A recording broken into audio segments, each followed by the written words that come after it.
Hello. Trying to make a new YouTube channel revolved around religion, social issues from a religious perspective, heresies, mis representations, um, of the faith, and I'm looking to network with other Christians, and I really want to try to build a community, and I really want to tackle like misconceptions and show like the real truth and beauty that the religion has to offer, how it can open up one's mind, change one's heart, and from that one person, then be the influence. As Jesus says, you are the light of the world. Be the influence in your bubble, in your community. And if we can get these light a light here and a light here, that's great. But if we can connect them, and we got like 50 of us, 100 of us, who knows how much impact can really be done. I'm just gonna share this. I know the quality's bad. I'm not gonna have any graphics, so I really want to get in touch with someone who may know how to tech side. I feel like my um not a calling per se, but I feel like I do have a slight like, gift of like of defending of like the faith and explaining things that may be complicated or hard to put into simple terms. I'm not like academically trained at all, but I have been studying for quite some time, and I do have a knack for um like breaking things down. Like at least I feel so, right? It could be right. It could just be me in my head. But I have several topics I want to talk about, but on my job, someone said something earlier, like a couple days ago about Abraham and his son, and no one I work with that I know of is religious or like Christian even, or if they are, they're culturally Christian. Most people are on this like modern, like secular, like maybe there's a God, but they live their life just based on their individual desires and goals. Like there's no like higher order system of morality. It's kind of like my morals is based on the culture I was in, so they're not like bad people or anything, but they don't have the benefits. Like when things, it's easy to be good when things are going smoothly. When things get difficult, then you start seeing who really has the good nature. Now that's when I really see a lot of people don't have it. But that's another point. I don't want to get too deep into that. But so they know I don't push it. But if they mention it, I will talk about it. If you insult it, I will defend it. But I don't want to be like a super like preachy like hey man like like I try to keep it like let you got a question I'll come and I'll talk to you and I'll try to give you the best I can give, and I think I've done a decent job, not the most I could, not the most like efficient, because again I'm working there. It's not really a place to just go and try to push it on people, but whenever someone mentions it, I even try to throw a little fish hook, try to get someone to have the conversation. But if they don't bite, I'm not going to push it because it doesn't feel right. And I feel like people who feel like they're being forced to hear you, they're going to shut down even more, and then you're going to misrepresent the church even more, misrepresent Christians altogether. Besides the point. So they made a joke about me saying it wasn't a good joke, but they were saying like, "Oh, my name is Isaac," right? I think I said that. He's like, "Oh, you're gonna be like Abraham and Isaac, something with his son sacrifice, right?" See, I know my Bible, like, 'cause they know, cause I'm Catholic, but I believe in Christians. I want to be us together, you know. But I believe in Jesus, my Lord and Savior. I believe He died on the cross, resurrected. I'm saved through His sacrifice on the cross, and I am sanctified through Him, right? So if you believe that, you're Christian in my mind, right? And we're brothers from various degrees. We may have we may have some fights, which is fine. We can discuss these things, but that's not where I'm going with this. So, he says that comment. Now, my other boss, whatever, he's like, yeah, I guess Jesus wanted Abraham to kill his son or something, right? And he said it with this tone like he wanted to show that he knew too, but also like kind of like, here's this wacky idea, Jesus wanted to have someone kill his son, like like he said it like almost like mockingly. Right away, my ears perk up. Like, okay, where's my opening? How do I say something that's not like too much, but like I want to hit it hard and like quick. Like that's what I try to do. Like two piece. If they come back, then I start breaking it down, and I really try to like here. This is the beauty, the wisdom behind it.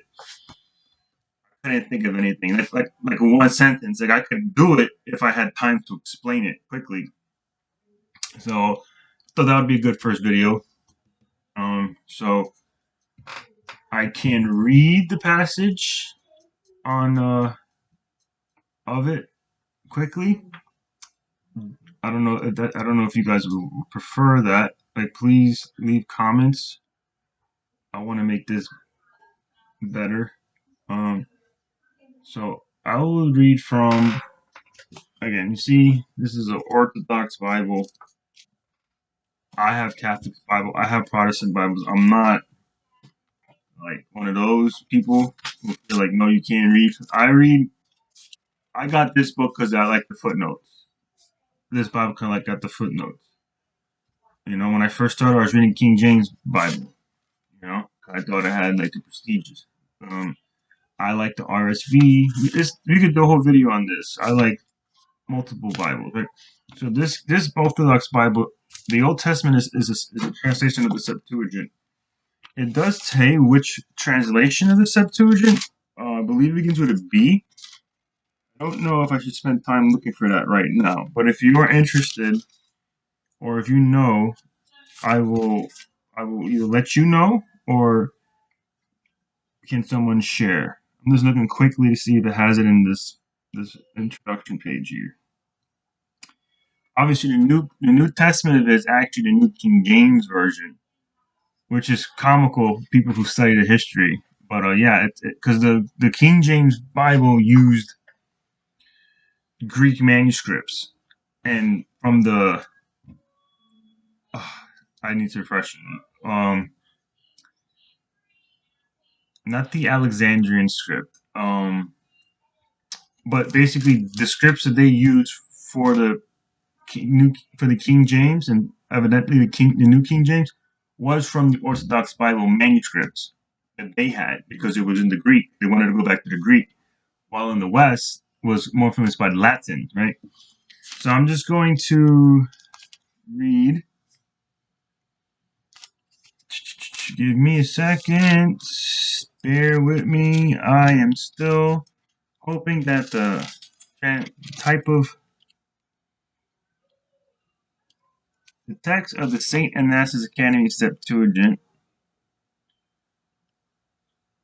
Okay, guys, I'm gonna move away from that. I'm gonna go back. I'm gonna read the chapter in which Abraham is gets the call from God about Abraham. This is in Genesis 2. I'll read. Now it came to pass after these things that God tested Abraham and said to him, Abraham, Abraham. And he said, Here I am. Then he said, Take now your beloved son, Isaac, whom you love, and go to the land of Moriah, and offer him there as a whole burnt offering, one on one of the mountains I tell you. So just to give you an example of the footnotes here, right? So like it had like a footnote for the first verse. It says God the Word tested Abraham. Verse 2 had a footnote. The Word is the Son of God, and by calling Isaac Abraham's beloved son, he is teaching Abraham concerning his eternal birth from God the Father, for he is the only begotten from the Father. He is also teaching Abraham that he himself would be offered up as a whole burnt offering for the world's salvation and be raised from the dead. They jumped the gun there, but I'm going to slow it down a little bit, right? So the first verse says God tested Abraham. So that already tells you that there was never no real desire for blood. It was a test to show what we'll conclude on the test. Now, if you read different translations, it'll say different things in the verse too, where it says, "Take now your beloved son." I've read verses where it says, "Now take your only son," which is weird because as people who study the Bible know that this wasn't Abraham's first son or his only son. That's significant. That's significant. But we're gonna pause. This. I'm just trying to point out some things, right? So Abraham wrote. I'm going back. Verse 3, chapter 22. So Abraham rose early in the morning and saddled his donkey and took two of his young men with him and Isaac his son, and he split firewood for the whole burnt offering and arose and went to the place God told him. Now, I don't know how, like I know the audience is going to be various degrees of like learned and studied, some more than me, some less, some the same. There's a type of um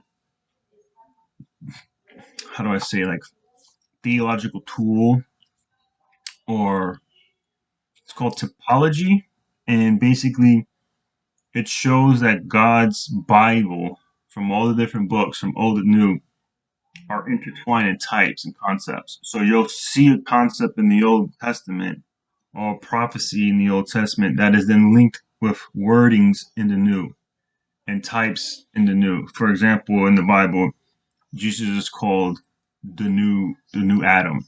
So Adam would be a type of Jesus, right? So this the most important part of the Christian is the sacrifice of, that the Son did. So this story happens to be one of the most clear typological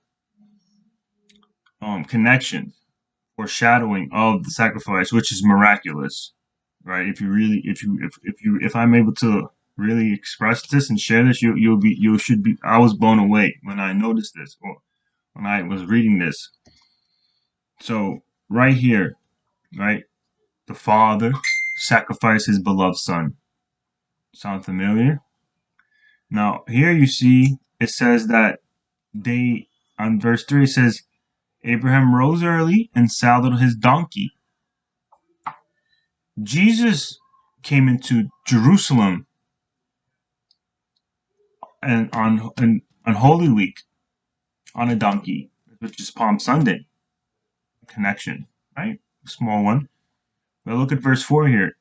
Then on the third day, Abraham lifted his eyes and saw the place afar off. Thus Abraham said to his young men, "Stay here with the donkey. The lad and I will go yonder and worship, and we will come back to you." On the third day, on the third day, they go to sacrifice their son. Coincidence? Maybe. Maybe. I don't think so. But sacrifice beloved son on the third day, and you came into the area on a donkey. I think it's more than coincidence. Remember, this story was written hundreds and hundreds of years prior. Okay. Now, Abraham brought two people with him. I don't know the significance of this, but this is part of the story. He has them wait with the donkey. And then he tells Isaac, "Let's go worship." So you see his mindset. This is worship, right? But you know, think about, if you know the story of Abraham. Abraham was an older man, and he really wanted a son, and God promised him a covenant that he will have descendants, that more descendants than there are grains of sand on the beach. And he was like maybe 190, and he didn't have one son. And so there was always this, like, like, he believed in God, and from his, maybe he had a slight questioning. His wife Sarah, like, when God told Sarah, "You will be having a son," she laughed, like, "I'm old lady," and that's why Isaac's name, which is my name, means the laughing one, because she laughed. And then resulted in her convincing Abraham or suggesting to Abraham to sleep with Hagar, their servant girl, Ishmael, which is a huge topic, huge, significant, changed all of history. That one little doubt of God's promise caused the descendants of Ishmael, which we'll get into that, which is the fathers of the Muslims, our cousins, and that's a big topic, right? But I'm just trying to say that, right? So when he finally got Isaac, Sarah did get pregnant. He how much love and how joy he must have had for his son. It wasn't like he had many sons, and he was his only son in a sense because Hagar, Ishmael, they ended up getting banished in a sense from their camp. They weren't living with them. God did say that they will be blessed. Let's not forget this. They will be blessed. Um. So on top of that, this time period, Abraham was not the God of Abraham was not the majority deity of the time. Paganism was the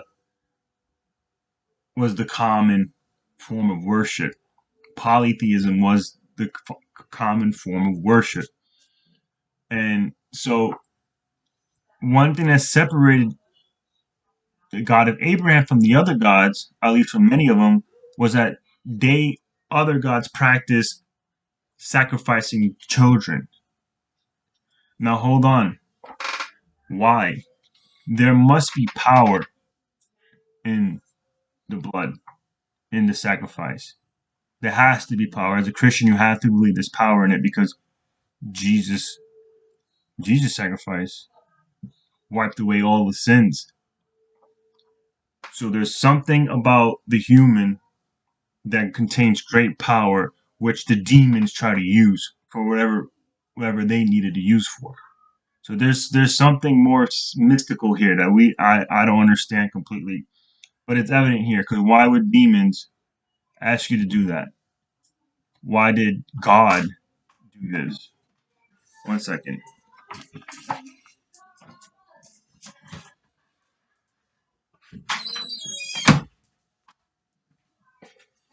My doggo wanted to come in. All right. So I find interesting with the sacrifice of the son. Now I'm gonna one thing I want to point out is people say, "Oh, look what kind of God will have to ask anyone to sacrifice their son. This is immoral. This is an evil God, right? This is disgusting. There's no point. He could have done the same message this way and that way." Let me tell you guys something. How many sons have been sacrificed for something less? What do you mean? One, you have the sinful sacrifices of abortion. I am Christian. Um, the sinful sacrifice of abandonment, fathers and mothers who will leave their child. This is commonplace. So let's not act like this is unusual, right? Now, two, the moral sacrifices of the sons that we as society don't even bat an eye about as immoral. If anything, which say it's righteous. Give an example. A war happens, a draft happens. We send our sons out to die or potentially die. And in many cases in history where the battle was lost, the father still sent their son out to die in honor. Right? And you can see this in different cultures, right? It was considered honorable to die for something big, such as land, safety, right? Then there's another type of sacrifice we see where a moral sacrifice that we see where if you had a son and the son was a murderer or a rapist or some heinous criminal, the father would turn him in to be killed if the state permits capital punishment.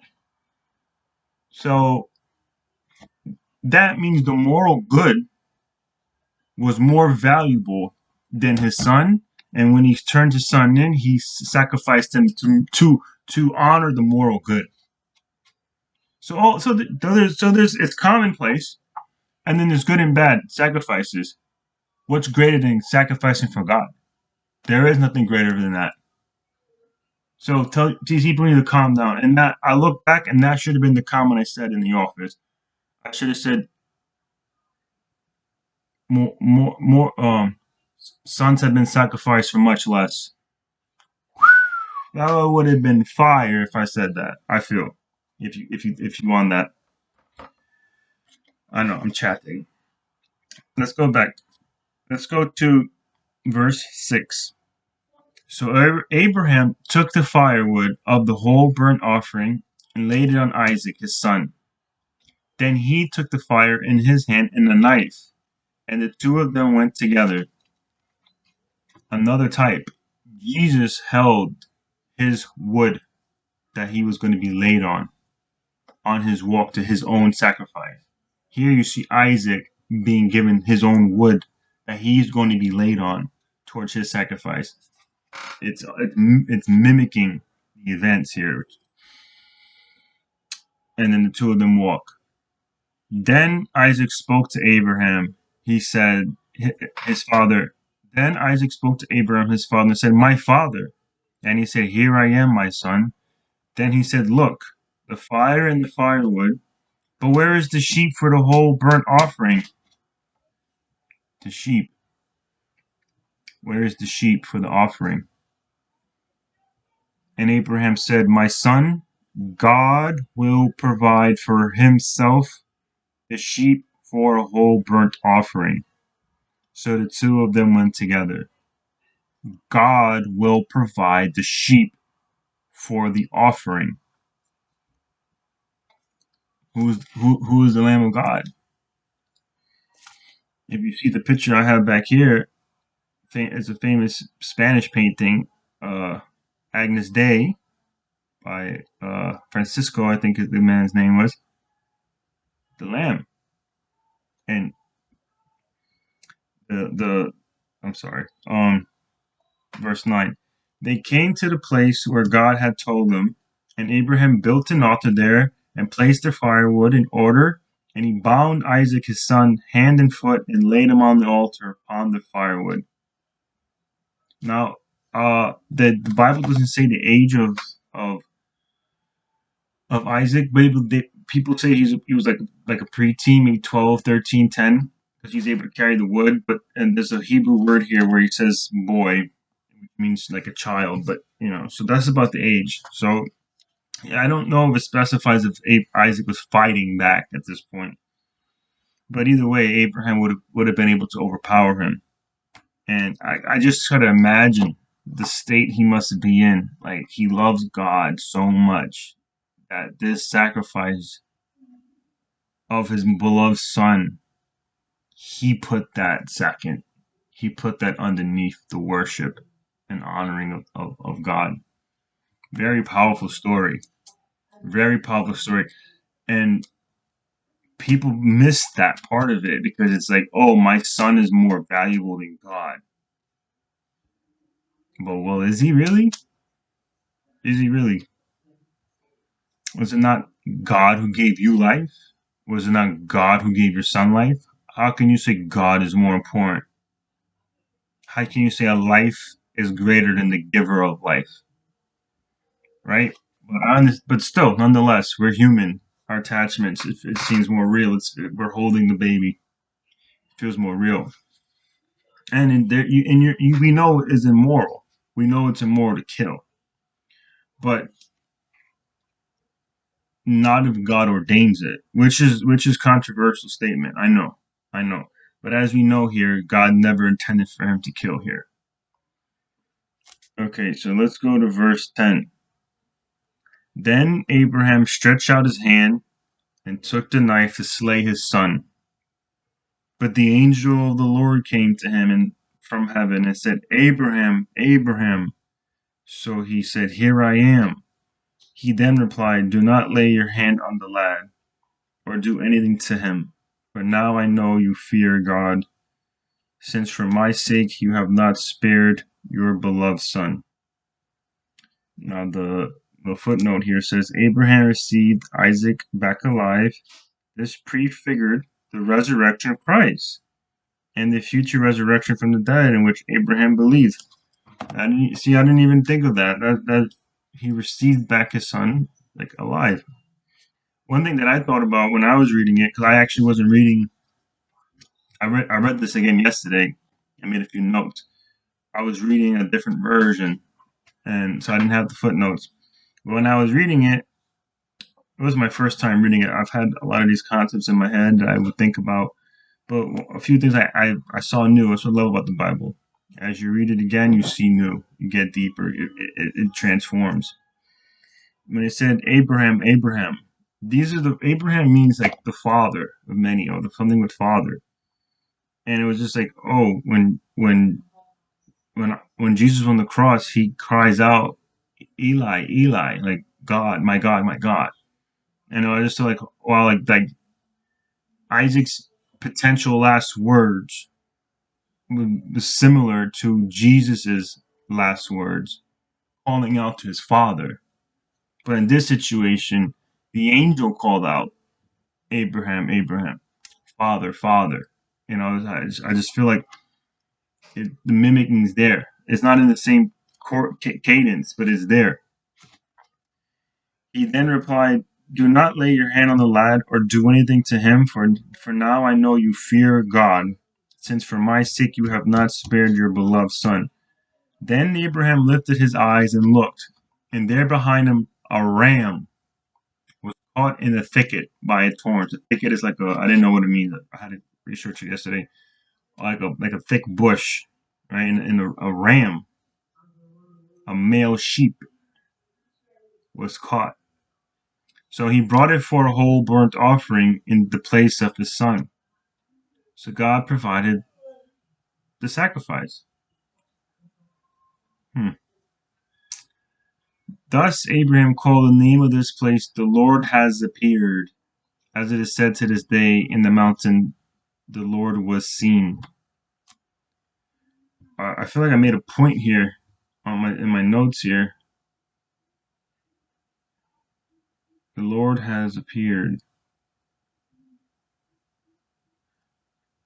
Okay, so when I Googled the name, it said that the location name was "The Lord will provide," and this one is saying "The Lord has appeared." So now, what was the actual name? Because my note here was says that the Lord will provide, which institutes the foreshadowing of the prophecy of the future sacrifice that the God will provide. He will provide it. But this one it says the Lord has appeared, which you can also say is a prophecy. So this is the institution of the prophecy of the sacrifice of the Son. Verse 15 here. Then the angel of the Lord called to Abraham a second time out of heaven and said, "By myself I have sworn, says the Lord, because you did this thing, and for my sake did not spare your beloved son, I will certainly bless you, and assuredly multiply your seed as the stars of heaven and as the sand of the seashore, and your seed shall inherit the cities of their enemies." This is where translation comes interesting, because like the translation I was reading yesterday says something along the lines of like, "And you will be holding the gates of your enemies," which I associated with the keys that was given to the disciples, as if like they would be having given the keys on earth to let people in of their enemies, let them in. That's how I heard it. But that's just saying you shall inherit the cities of your enemies, which is also ends up being true. Both of these end up being true, because look how many um, Christian states there were, or even Islamic states, because they still claim the story, although they don't believe it was Isaac on the mountain. They believe it was Ishmael. That's another conversation. But let's finish this here. "In your seed, all the nations of the earth shall be blessed, because you obeyed my voice." So now, because of this act, you brought blessings onto people. Here you're seeing actions, your actions being able to bring blessings because of your obedience to God. So Abraham returned to his servants, and they rose and went together to the well of Oph. And Abraham dwelt at the well of Oph. Now, the oath. Again, an oath is promising something. Like I make an oath that this will happen. This is instituting prophecy of sacrifice of the Son of God. Um, and then the chapter ends with saying that Abraham brother had sons and then ends up that one of these children's ends up marrying um his son Isaac in like the next chapter or so. But let me just wrap up this of whatever I may have missed here. So carries lineage, skeptical. 1 second here.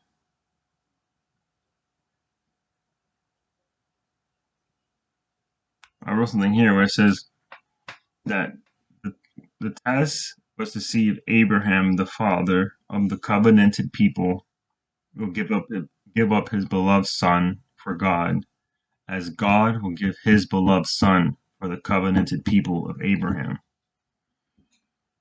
So you see the mirror image of what was happening. I then mentioned here. I'm just going through my notes where the pagans practiced this, and I was like, and I wrote, why would the demons want such a sacrifice if there was not power in it? Remember, the life's in the blood, according to scriptures. I find it very odd. And then I basically, as I'm reading it, I'm writing the typological association, the wood, the third day, the lamb, God giving the lamb, um, Isaac carrying his own wood to his own sacrifice, the calling out Abraham, Abraham, Eli, Eli. Um, so Abraham passed the test without and showed that he truly fears the Lord. And without the fear of the Lord, you cannot properly have faith. If you don't fear the Lord, that means you don't understand God's majesty. That's why the Bible says the fear of the Lord is the beginning of wisdom. Um, Abraham was visited by the angel again, that he would be blessed. So this prophecy of him being blessed was already, I know a good point here. So this prophecy of Abraham's descendants being the multiple, like so large, more than the sands of the seashore. If you really think about it, that prophecy at that time period was statistically almost impossible. Like, here's this man who is not part of any royal kingdom or emperor or warlord or anything with power. He's just out there traveling, a nomad of sorts, with maybe I don't know how many people was dwelling with him. Maybe they say even 50 people, 100 people, right? The Bible may explain that. I'm not sure. Small number with the God that no one really is worshiping. One of the smallest religions at the time. You can even call it a religion because there was no Jewish people. There was none of this. It was just Abraham, the first one. That's why he's the father of the believers. Now, imagine you went back 1,500 years ago, however old the story is, and would you take that bet? A random guy, like you got the Egyptian Empire, you got Persians, you got all these big empires, these big gods, whatever they were worshiping, Baal and Moloch and Asheroth, all these gods. Here you see a prophecy that this one random man will become the father of many nations, and many nations will call you blessed.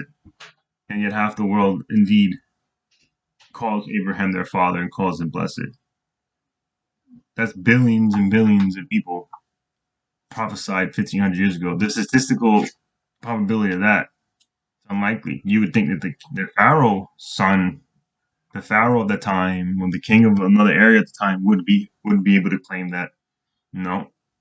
So that to me, that's evidence. That's a prophetic evidence Um, Abraham then returns and goes to the well of the seven oh, that well is also called the well of the seven, as well as the well of the oaks. Oh, it's called Beersheba.